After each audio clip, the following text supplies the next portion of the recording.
bersama dengan kami Tukar, Tasya, Ucup, Kaye, Aziza, dan Naya. tempat nongkrong virtual buat lo semua yang lagi war sama deadline, circle drama, dan hidup kampus yang makin hari makin absurd. Dan buat lo semua yang kepo, hari ini kita bakal ngebahas apa? Hari ini kita bakal ngebahas satu hal yang sering banget dipakai mahasiswa buat nyampein keresahan, tapi tetap kelihatan keren, santai, dan gak frontal, yaitu Majas Pertentangan.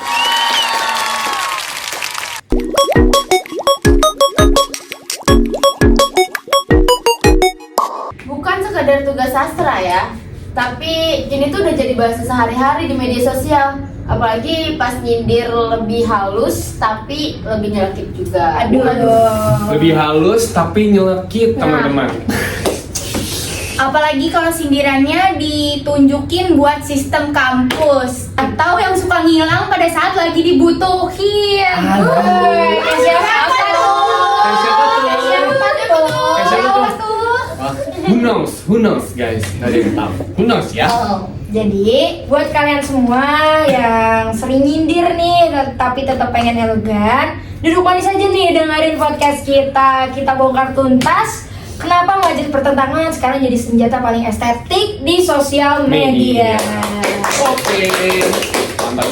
Jangan mikir Majas Pertentangan itu cuma buat anak sastra doang ya. Ini mah udah jadi makanan sehari-hari buat anak Twitter, anak Instagram, sampai story WhatsApp keluarga sendiri. Aduh, nyakit parah dong kalau dari keluarga sendiri tuh sindirannya ya. Merasa dong. Keluarga sendiri langsung.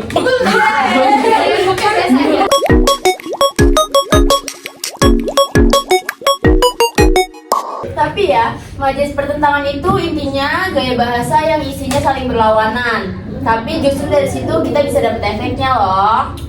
Nah, aja tuh. Ada beberapa jenis yang sering dipakai. Jadi kayak ironi, paradoks, antitesis, dan oksimoron.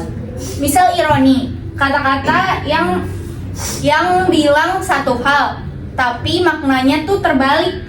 Kayak, wah rajin banget ya, jarang masuk kelas. Itu tuh biasanya sindiran halus buat nyentil teman satu kelas. Siapa tuh yang jarang masuk kelas? Lu mau ngaku apa gua? Biasanya yang tersenyum guys.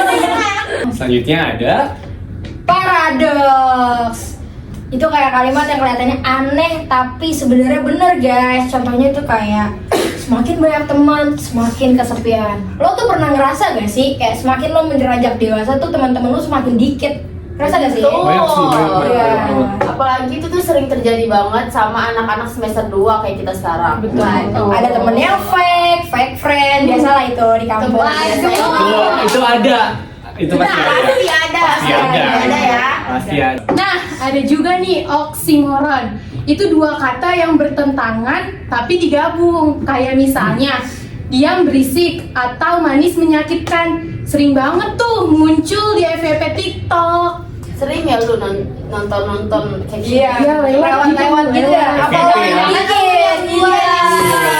Nggak ada yang tahu ya.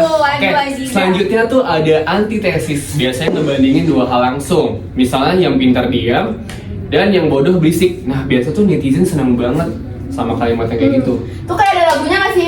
Betul. Ada. Iwan Fals gak sih? Iwan Fals Tolong kosong nyari bunyi.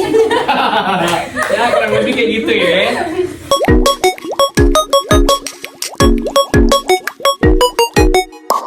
Nah, gue pernah lihat nih orang nge-tweet isinya tuh negara kaya tapi warganya miskin, empati. Itu paradoks banget sumpah. Yang ngena banget tapi Kacau. itu tuh enak dibaca.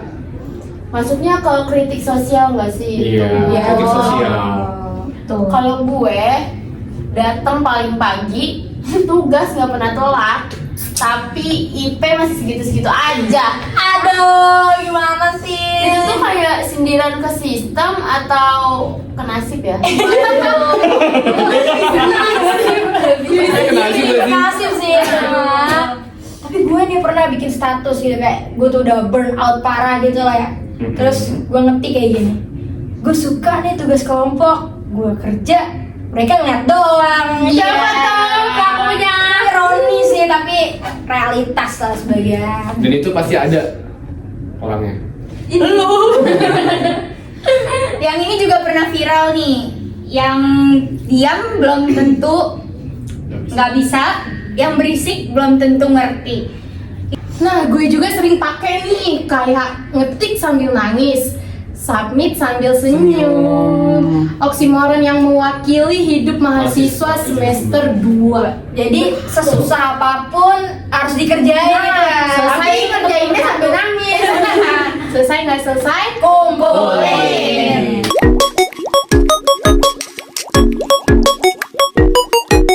Tapi nggak semua Majas tuh keren. Kadang ada juga yang udah kebangetan nyakitin, bener-bener nyakitin banget gitu loh. Biasanya tuh kayak isi otak kayak draft email belum selesai tapi udah diumbar kemana-mana. Itu sebenarnya lucu, tapi itu udah nyerang personal banget nggak sih guys? Gitu ya. Itu personal banget, gak boleh. Nggak boleh ya guys. Atau nih ya, sindirannya tuh yang kayaknya halus banget, tapi sebenarnya body shaming. Waduh. Bahaya banget gak sih kalau misalkan orang itu nggak ngerti sama sindirannya itu? Kayak gini gak sih, kayak contohnya kayak muka lu kayak panci gosong, nggak Nah. boleh kayak gitu tuh guys, nggak boleh. Nanti kalau orangnya baper gimana? Kita nggak pernah tahu isi hati seseorang guys. Siapa tahu dia lagi capek ya kan? Terus kita bercandain kayak gitu. Iya, jadi- Terus pasti dia kayak Apaan sih gitu? Nah, mental gitu guys, nggak boleh kita Nggak pakai nyaman mental. dianya. Betul. Makanya nih guys, kita juga harus penting banget kita paham konteksnya. Kita jangan asal nyindir, Betul. terus bilang kayak, gue mau cuma pakai majas, kok lu baper sih? Itu tuh nggak boleh guys. Itu bukan suatu Pembelaan. Ya, itu nggak boleh dijadikan suatu pembelaan. kita tidak boleh menormalisasikan sesuatu yang menyimpang ya guys, karena itu bisa menyakiti perasaan seseorang. Betul banget Body Tasya. shaming, mental health, maupun bercandain sesuai nasib itu gak boleh guys. Nggak boleh banget. Bijak di sosmed tuh bukan berarti diam aja, tapi ngerti cara nyampain kritik tanpa bikin orang trauma. Gitu. Tuh, apalagi bikin trauma itu nggak boleh. Trauma Kita kasihan tuh. sama Karena orangnya. itu udah masuk masalah serius ya guys Iya, ya. itu udah ketika itu udah keseriusan. Nah, kita tetap harus mau kita menggunakan majas apapun, kita harus tetap mengedepankan etika. Iya, etikanya harus Jaga. Oke. Nomor satu itu etika ya guys. Oke. Jadi kesimpulannya, majas pertentangan itu keren, lucu, tajam, dan bisa bikin postingan lo tuh stand out. Tapi tetap apa? Tetap etika. Apapun masalahnya, etika. solusi. Etika tuh harus nomor satu, harus di nomor satukan. Attitude, etika. Ya mau sama teman, orang tua, dosen, guru sekalipun, kita harus tetap menggunakan etika. Maupun orang yang gak dikenal juga kita harus selalu menggunakan etika. Betul banget Kayla. Jadi tuh pakai majas ini tuh bukan buat ngerasa paling pinter ya. Jadi kita tetap bisa bantu orang lain buat mikir juga kayak kita Lo tuh salah loh, gitu ya, gak lo sih? tuh salah, lo tuh harus berubah. Terus dengan kita sindir juga kan dia pasti kayak mau nggak mau dia harus tahu gitu maknanya Iya. apa yang kita keluarkan gitu guys. Tapi tetap guys, kita harus nyindir masalah-masalah yang membuat mereka tuh jauh lebih baik. Betul. Bukan cuma sekedar sindir aja gitu. Dan inget ya, netizen yang keren itu bukan yang nyinyirnya paling kenceng, Betul. tapi yang bikin orang sadar tanpa disindir langsung. Betul, Betul Aziza. banget guys. Nah, kalau kalian bingung mulai dari mana, cukup ingat sindiran yang baik adalah yang bisa bikin orang ketawa, terus diem, terus mikir deh. Nah gitu, biar orang tuh bisa introspeksi diri ya sih. Betul, betul banget. Sumpah introspeksi gigi. Bye guys, ini suaranya netizen. Podcast yang penuh kata-kata manis. Tapi bisa nyengat kayak tugas akhir yang ditolak dosen.